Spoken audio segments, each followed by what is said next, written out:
I think if you really genuinely want to get depressed, you should just go to Twitter and start reading about crypto, because it just feels like world ending. And of course, people have lost a lot of money.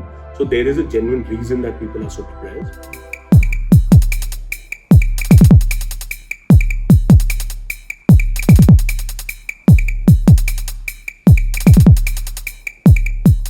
We've seen a lot of bear markets.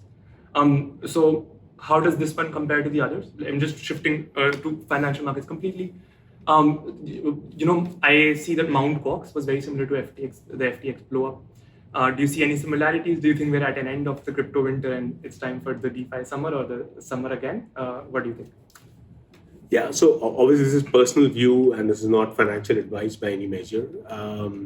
See, I think there are two ways you can look at the current events, right? The two ways are Bitcoin is still close to $17,000. Ethereum is still between $1,200, $1,300.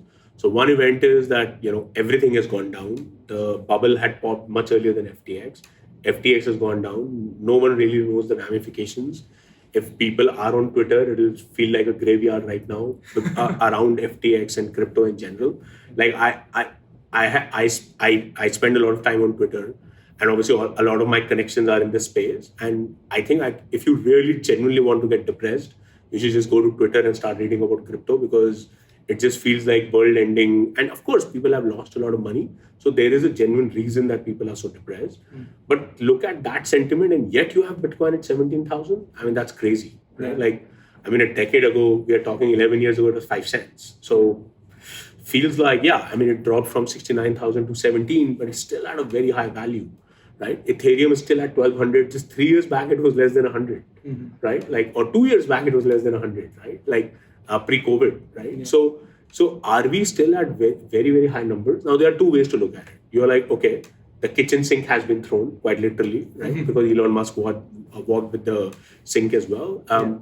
And yet the values are so high. So does it sound resilience, or does it sound that this market has a lot lower to go, right? So these are the two aspects.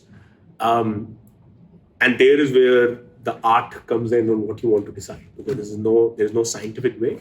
I definitely believe in the former. I'm really pleasantly surprised at the resilience of this market so far.